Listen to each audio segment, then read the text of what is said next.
Hello, everybody. All of us know about AI, and AI's boom over the past 2 to 3 years. But with me today, I have a guest who studied data science way back in 2019, and he's head of innovation at a company called Codex Consulting right now. And he also happens to be my big brother. He's from Australia. He just came here for the long vacation, and I just caught him and made him sit here. And yeah, we'll be talking about AI and much more about his field and what expectations are from his field for freshers and graduates as well. So yeah, welcome to the show. Thanks, Thank Rahul. you so much for taking the time to join us. All good. Been listening to your videos. Been really good. So what is your favorite video of mine? My favorite video. Everything is good, but Everything. I'll probably go with the one that So talks he hasn't about been Iran seeing war. my he hasn't been seeing my I'll go videos. with the one that talks about the Iran war. About Iran war. Iran war. Nice. Okay. So okay, Vikram. So what are we going to talk about today? What topic are we going to discuss today?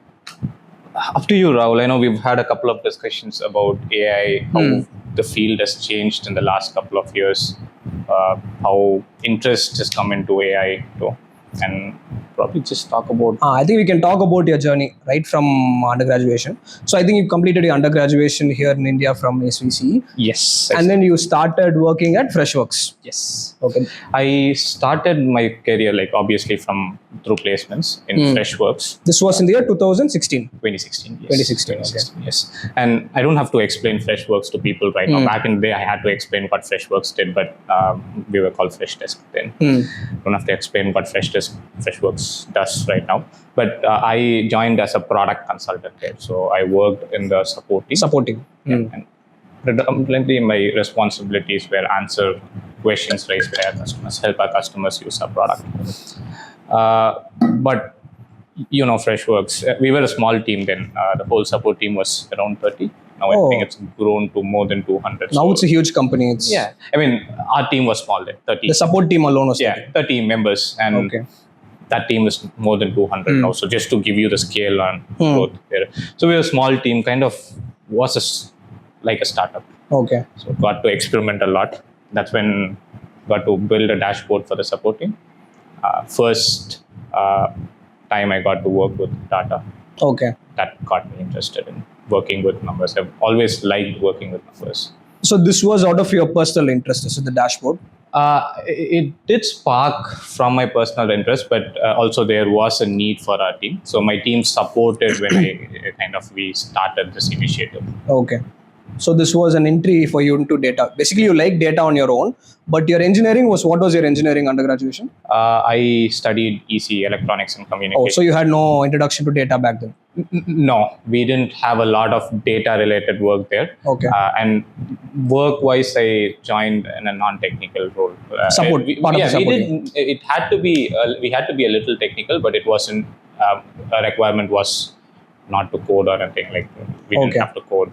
Okay, so this is when you realized you have an interest in data and I've always had an interest in numbers. Okay. And when I first built the dashboard, it was for probably 50 members then, 50, 70 members then. So many numbers you can work out with. Okay. Just showing that in a way where people can infer insights from it was really interesting. Okay, so after this, you decided to pursue a formal education in data science. Yes. Again, I didn't have a proper degree in maths, stats, or computer science, in fact. Okay. So I thought probably a formal degree would help me transition from my current role to a data role. Okay, so this was in 2019 you decided to pursue your master's. Yes. Started the works late 2018, but I started my degree in 2019. Okay, so you moved to Australia, you started pursuing your master's. Yes. So can you talk about your experience, what you learned as a master's in data science? Because we know how it is here in India, but Australia, I think it will be different. And the course itself was quite unique, I feel.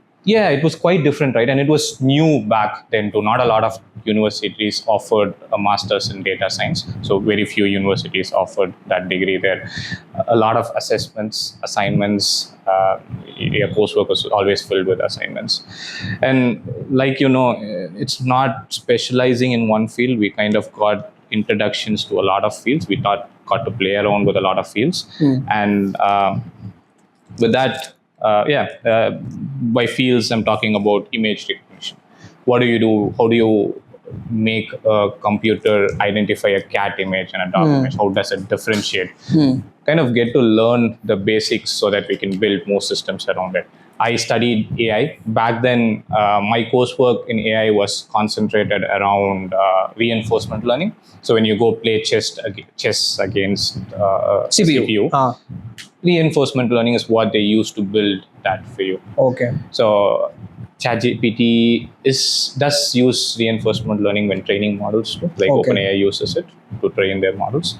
But so broad field, but we got introductions to it. You got a bit of everything basically. Everything basically, and that's something that we needed, right? Because we're moving from we're not specializing in a specific field there, and the field was really new too. So So after that, you had to intern, right? In your first year itself, you started internship, or your second year? It was my second year, so they called it capstone projects, but it was like an internship, right? I had to prepare a resume. What was your role there as an intern? Data science intern. Data scientist intern. Yeah, data science intern was the title. What did I do there? Built a customer churn prediction model. So it's one of your common data science use cases. So you predict if your customer is going to leave or not. If they are in the risk of leaving, you make efforts to retain them. So you basically formed a model to try to predict if a customer is going to churn, is going to leave from the... Yep, so that they can... And I worked for a B2B company then. We'll talk more about the company, but it was a B2B company. Okay. So obviously, any B2B company is always worried You can talk about the company. Which company did you work in? I worked in a company called Inspect Real Estate. They did software for property managers and real estate agents. Property and real estate is a really big thing in Australia. And our company, we built software for property managers, making their life easy. Okay. And there your project was based on retaining customers? Yeah, retaining real estate agents used our software, and we wanted to retain them, right? Okay. So pick up signals that's going to kind of let us know that they're not using the product well, or they might be looking at a alternative that helps the CSM team kind of reach out to them to see what they're doing, how they can use the product better. There are two things to it, right? It's not just about trying to retain them. It's also making sure they're using the product well. Think of a group of customers who are using the product really well. The usage is really high. But a group of customers where the usage isn't that high, you want to see what's happening there so that you can see if you can make sure they're making the most out of the product, hence increasing the chance of... So did you get to talk with the customers directly or with the CSM? I worked with the CSM team. So they'll get to talk with they give you that domain knowledge, right? They're the people who are going to use the product. I'm a big fan of that. Talk to people who are going to use the product, understand what they need out of the product, and kind of helps you design the product well too. And talking about talking to users, that internship kind of, we've always worked with projects, assessments in the university. That's the first time where we got to work with real life data, real time users. There are a couple of things that university teaches you, but you never get to experience it until you get to work, right? One thing is data's never clean. Any data science course, any data scientist you talk to. So you get raw data, is that what you're saying? Usually in the real world, you don't get data given to you on a platter. Yeah, exactly, right? Most of our time goes in cleaning data. And it sounds simple, but there's so much that goes on to. And during my internship, they gave me like 20, 30, even, I don't even remember, probably it might be even 100 tables. You don't know what each table is, what each column does in each So you have to figure that out, basically. I have to figure it out. I need to talk to people to understand what's going on there. And that's problems that you face in real world, right? And that's something university kind of talks about, but you never get not the real world experience. Exactly. And the second thing I learned in my internship was how important is it to talk to customers. Freshworks was always customer obsessed, so I always had that. And you were part of the product team, so you had the opportunity to talk with customers also. Exactly, and support team. Sorry. Yeah, when I moved into this internship, I did talk to the CSMs, kind of understood what they wanted. So when I did talk to them, they were like, okay, even if the model is performing really well, We need to know what's happening behind the scenes. That's going to give us why is the model predicting that a person is going to be. And so that's where that kind of influences what type of Oh, model. so they wanted to understand what is influencing the model also. Yeah. Let's say I've kind of predicted that one person is going to leave. Why am I giving that prediction? They were more concerned about that.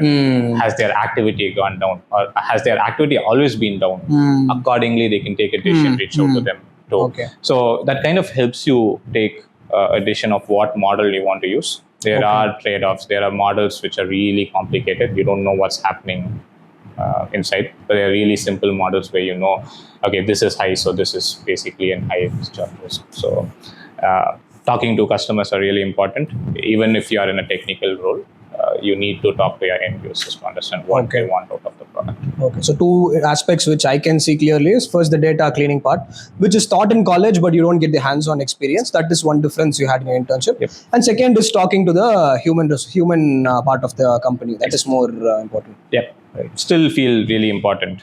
Okay.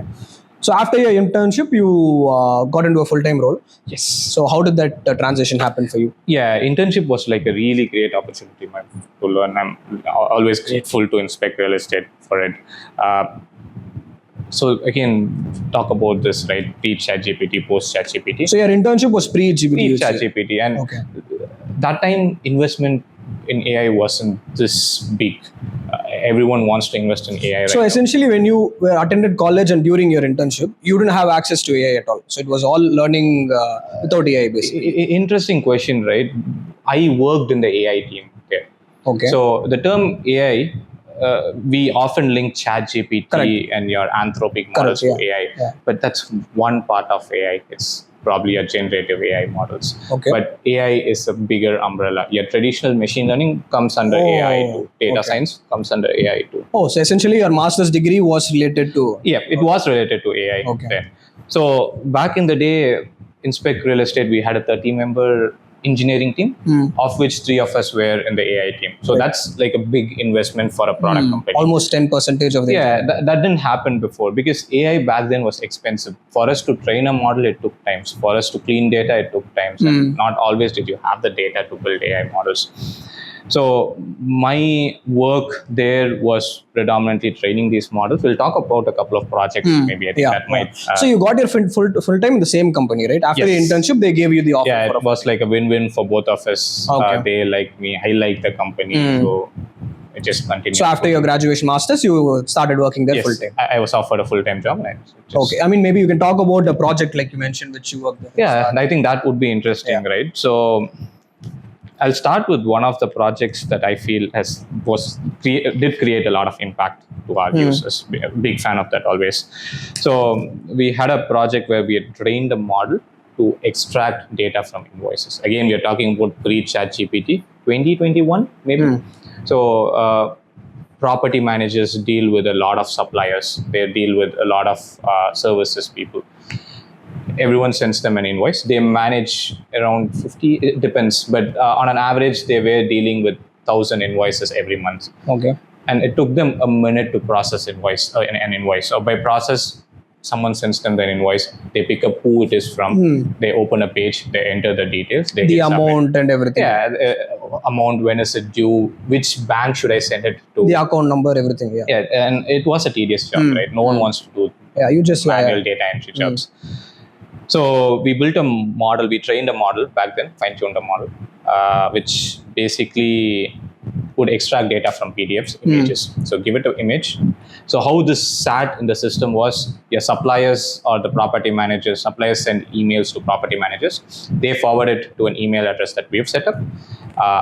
Once they forward the email, we automatically read data from your PDFs and enter it into their system, like their tenant or whatever you want to call it. But they see it when they log in. Okay. So then they don't have to manually enter the data. They can just verify it. So from 1 minute, it brings it down to 10 seconds, which is a big win when you're looking at thousands of invoices.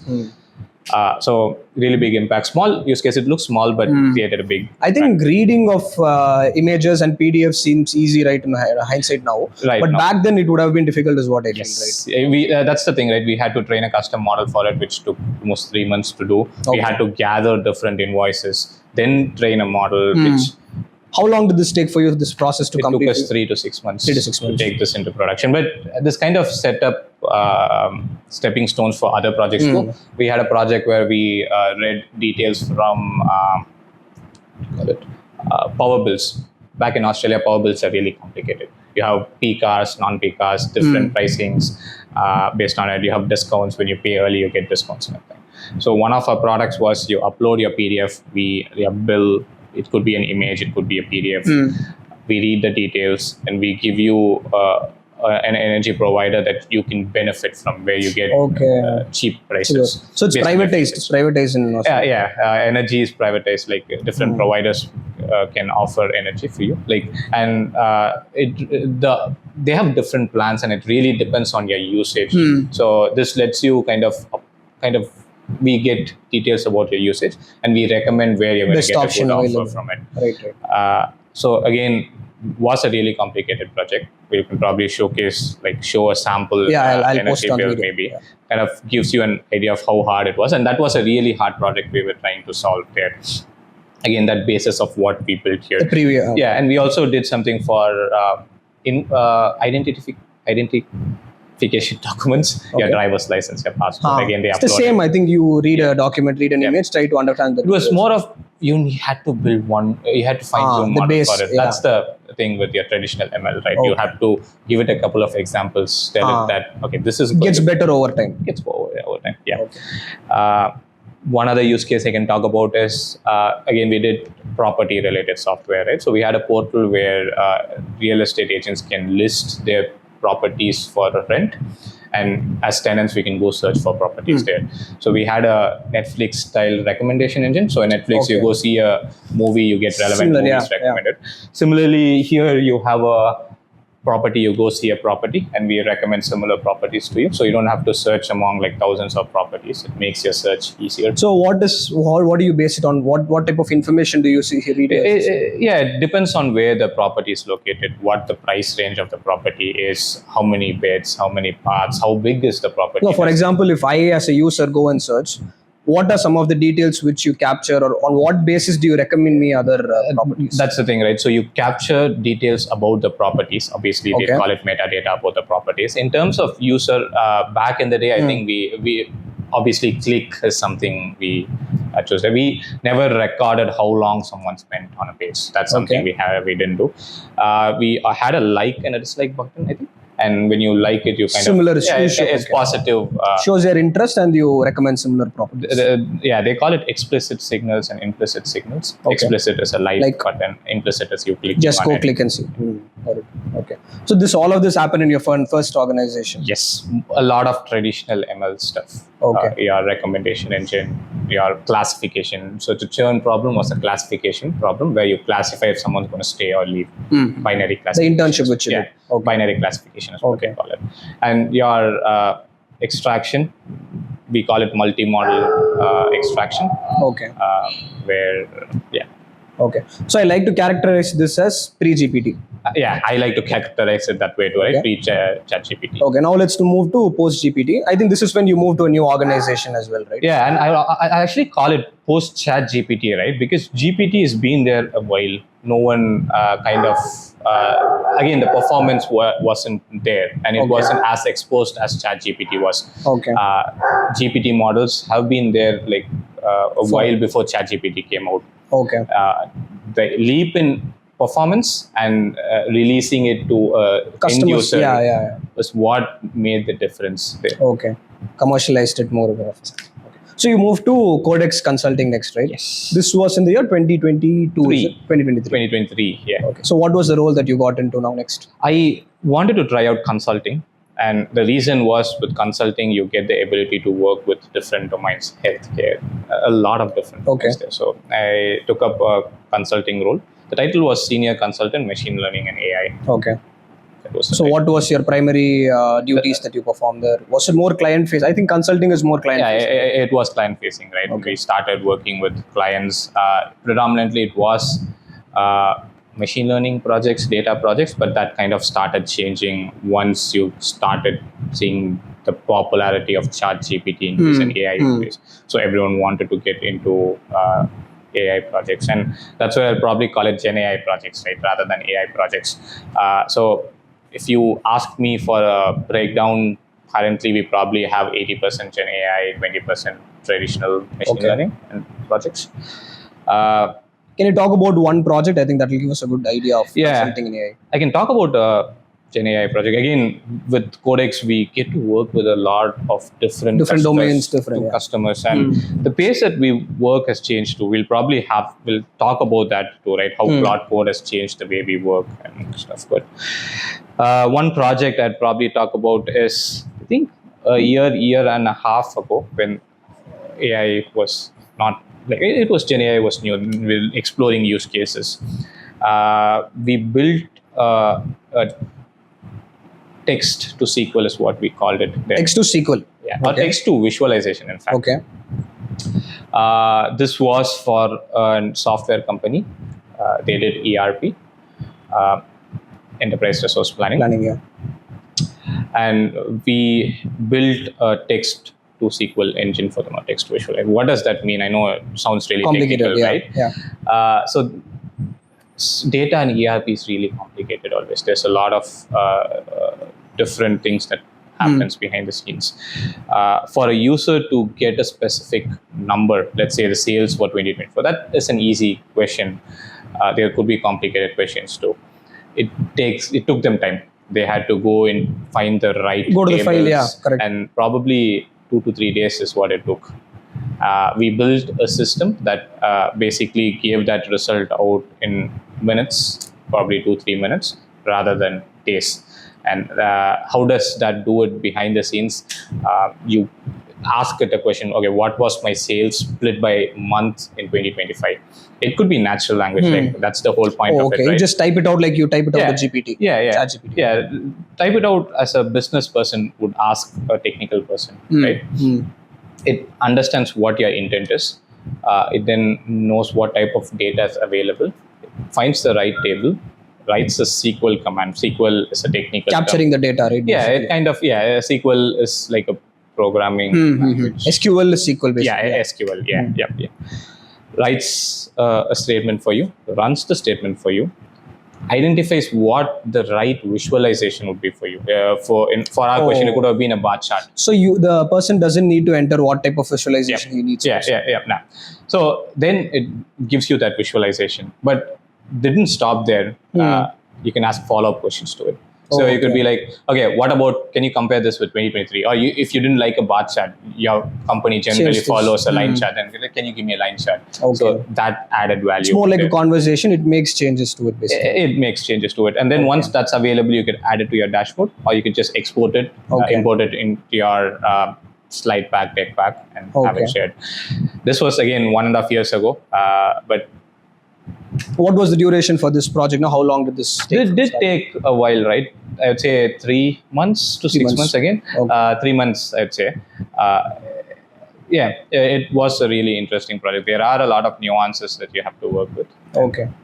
So how do you fix it and then send it to the customers, or do you constantly again make changes to the model as well? How does that work? Yeah, again, in consultancy, it depends. I don't want to get into this in terms of a consultancy. Generally, I'll talk about an AI and an ML problem, right? Any AI ML problem, it's not like deploy it once and forget. You're not done with it, basically. You have to done with it. We need to keep changing. I'm going to give you a good example for that. Let's say we have a model that predicts supply and demand. Probably predicts demand for you. It was trained pre-COVID, and when COVID hit, the model would have failed every day because everything changed. So that's where the whole point of retraining the model comes in. So our company, we also we work on ML ops a lot. It's called machine learning operations. It includes you monitoring your models to see if it's performing as you expect it to perform.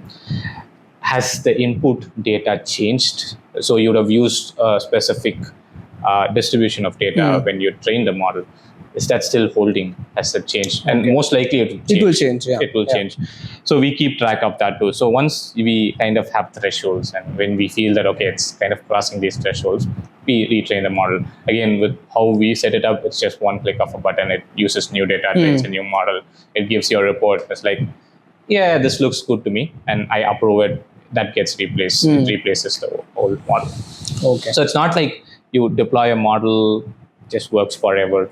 There is this aspect of monitoring it and retraining it. If it's set up right, it's not going to take up a lot of time from you.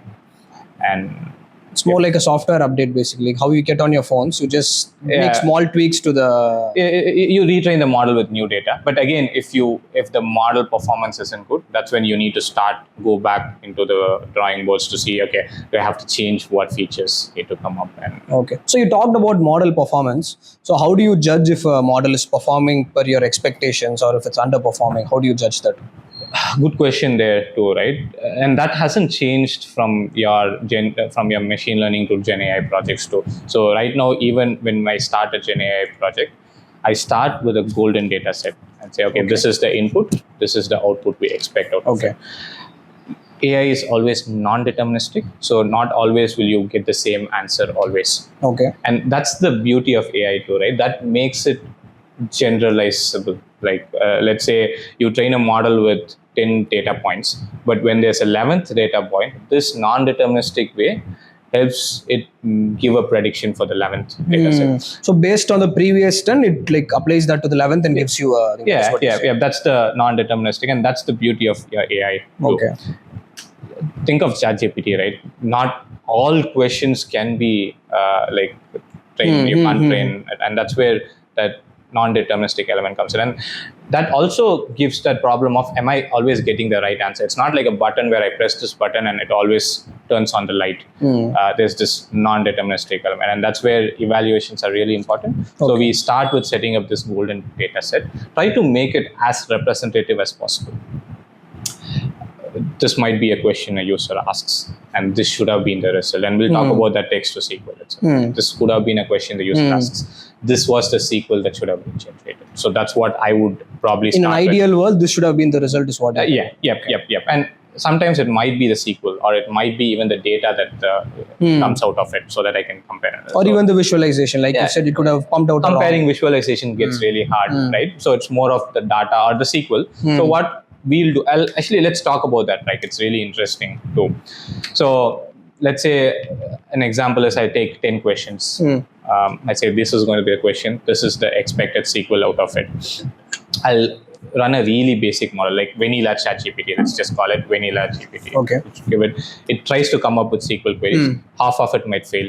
Even 80% of it might fail. But that's the baseline I set for myself. I'll be like, okay, this is the performance I get out of it right now. Then I improve the system, and I like to call this the LLM system, right? We're not fine-tuning a model here, but we're giving the model the context that it needs to take the right decision. By context, I'll start with, okay, these are the tables that are available. So when it writes a SQL statement, it uses those tables to write a SQL. Then I'll be like, this table has these columns, and this table generally talks about this information, gives you this information. Then that improves my performance a little. Then I'll give it sample queries. I'll be like, okay, this question basically is this SQL. I'll give it a couple of samples. Then and behind the scenes, we set it up that way, right? So then that improves the performance. So my goal would be to get it to an acceptable performance, which depends on the use case. And how do we measure the performance? We have 10, let's say the golden data set is 10 samples. It's most often bigger than that.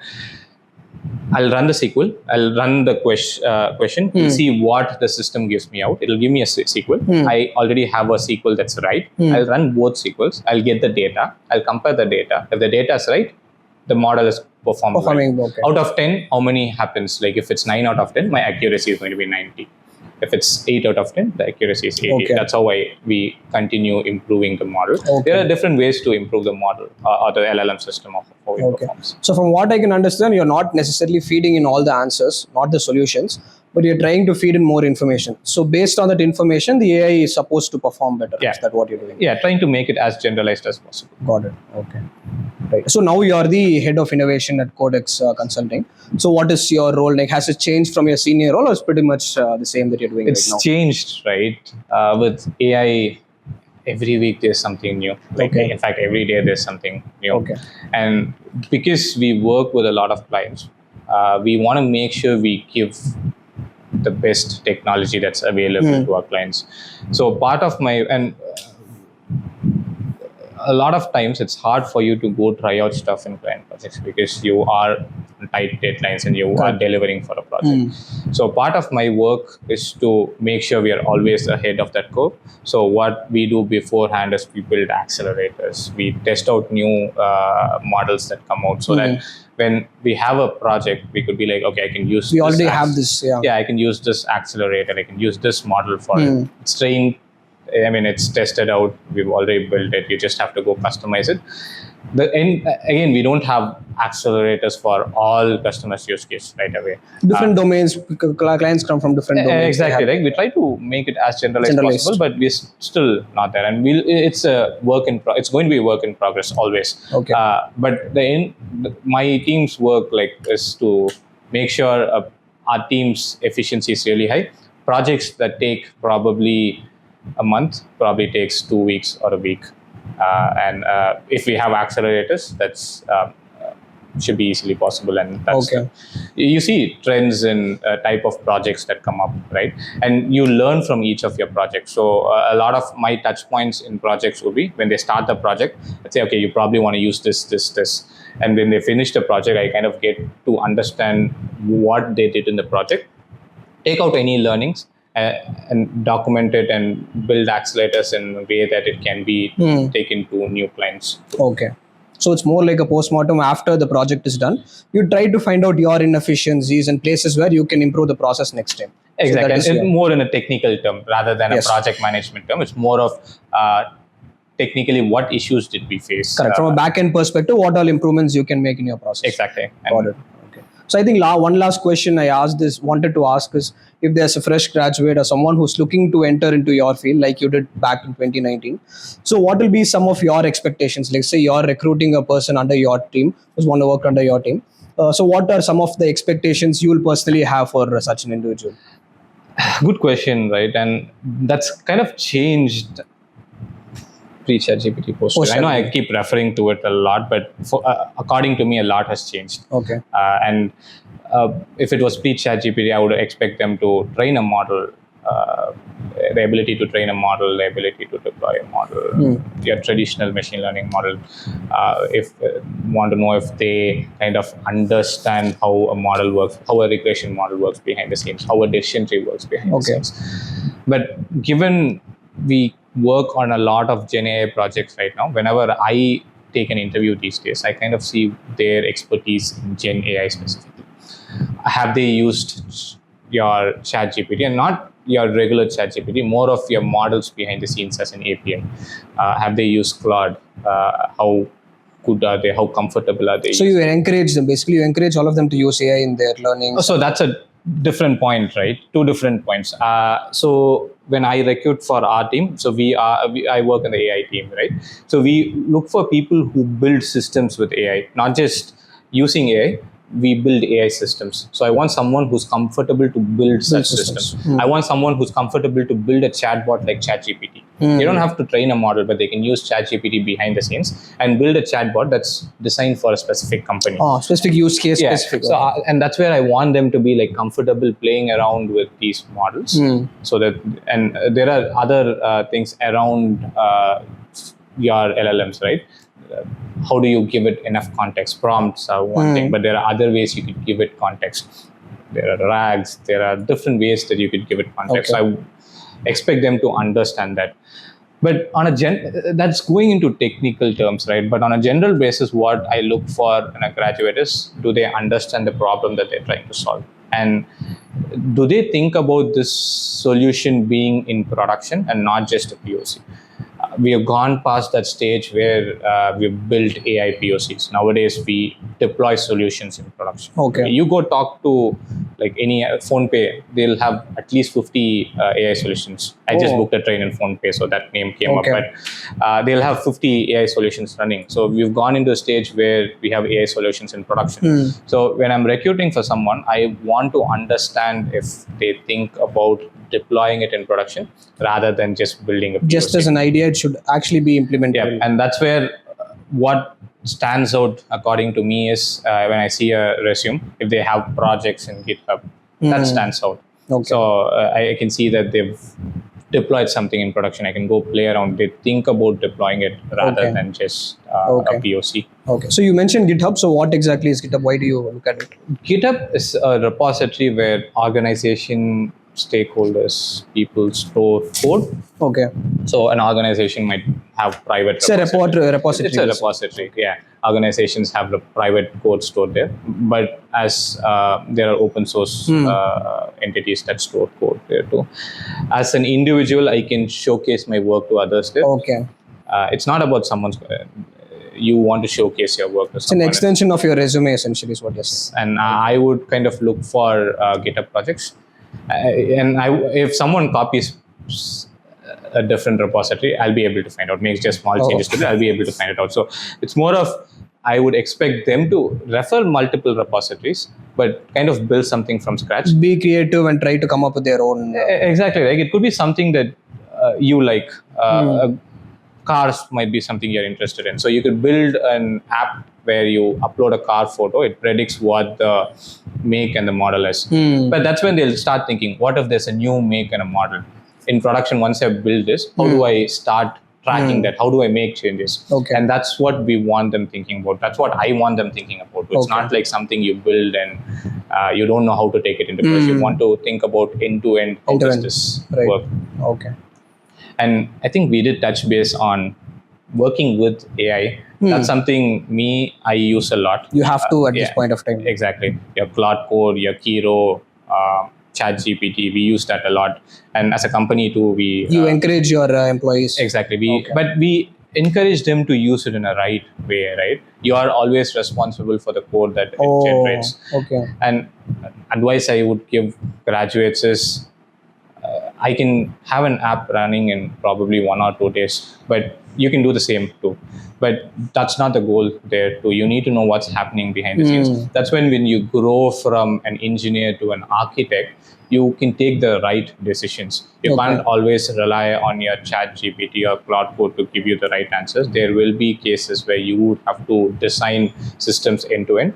So you want to kind of know what's happening behind the scenes. So don't just blindly accept what your Claude Code suggests. At least in early stages, you would want to see what's going on there, so that in the future, it's just a learning experience. I feel early on, these days with a lot of AI coding agents, graduates don't do it, and I feel it's really important for them to do it, which is going to help them in their careers later on. Okay.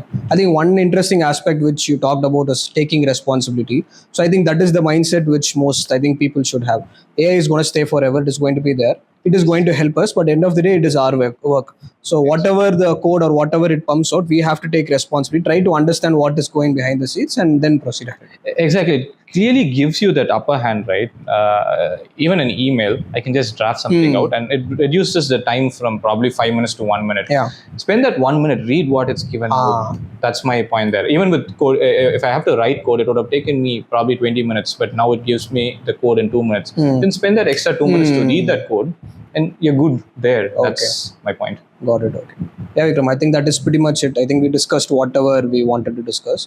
Do you have anything else left to discuss? It was really good, Rahul. Been seeing you on the screen. Could we be on the screen on the screen this time? Yeah. But yeah, it was good. Okay, Vikram. Thank you so much for your time. We'll try to collaborate next time. Hopefully, when you come back to India, or we can do an online session if that is possible. Sounds good. Thanks, man. Thank you. Yeah.